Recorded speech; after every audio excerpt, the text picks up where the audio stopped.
રાજ્યમાં એક બાદ એક આંદોલન થઈ રહ્યા છે. વીજપોલને લઈને આખા રાજ્યમાં અત્યારે એક ઉકળતી જ્વાળા હોય એ દેખાઈ રહી છે. તમે વિચાર કરો કે મોરબીના જેતપરમાં હજુ આંદોલન ચાલુ છે. સરકારે જે પણ જાહેરાત કરી છે તેનાથી ક્યાંક ખેડૂતોમાં અસંતોષ છે. એટલે હવે જે ગોંડલના ચોરડી ગામ છે ત્યાં પણ ગૌચર જમીનમાં વીજપોલ નાખવામાં આવી રહ્યા છે.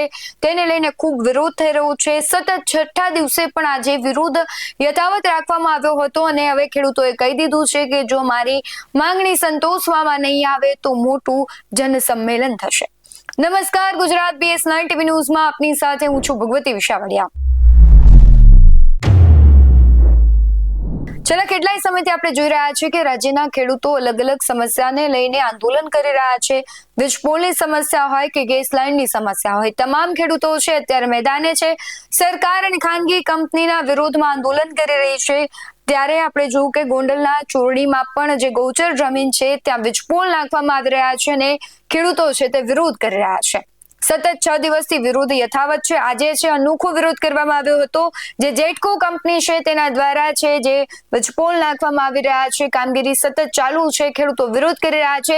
ત્યારે ખેડૂતોએ જેટકો કંપનીના ભૂતનું પાત્ર ભજવીને કંપનીની મનમાની પર આકરા કટાક્ષ કર્યા હતા. સમગ્ર ઘટનાને લઈને જે પ્રતિક્રિયાઓ આવે છે, જે દ્રશ્યો સામે આવ્યા છે તેના પર નજર કરીએ. હું સૌ જેટકોનું ભૂત જે 2 દિવસ પહેલાં મારી અહીંયા ચિત્તા સરકાવી તો મારી આત્માથી જાતી નથી.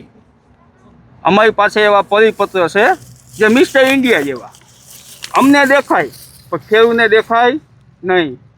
બધા પોલીસ અધિકારીને પણ દેખાય કે અહીંયા કામ કરવાની મંજૂરી આપી છે પણ બીજા લોકોને દેખાય નહીં. એવા અમારી પાસે પરિપત્ર છે.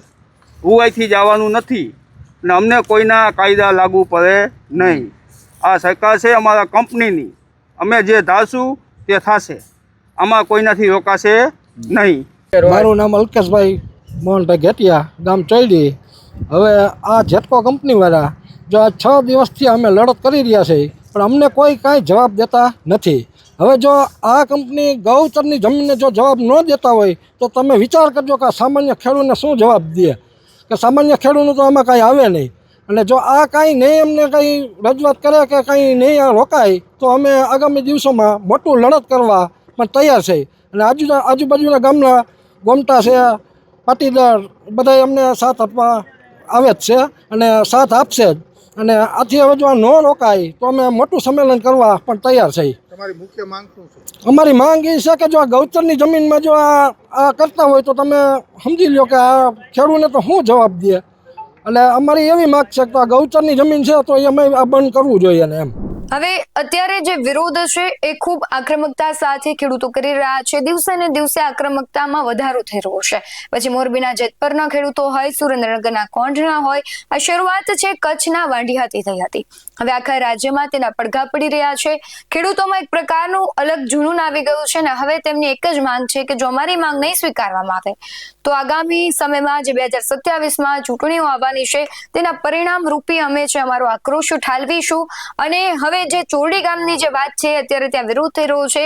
ત્યાંના ખેડૂતોનું કહેવું છે કે જો હજુ પણ આ કામગીરી ચાલુ રહેશે એટલે કે તાત્કાલિક બંધ નહીં કરવામાં આવે તો આસપાસના ગામો અને પાટીદાર સમાજના જે સહકારથી એક મોટું જનસંમેલન યોજી ઉગ્ર વિરોધ કરવાની પણ ચીમકી આપી દીધી છે. હવે આમાં આગળ શું થાય છે તો આવનારો સમય બતાવશે.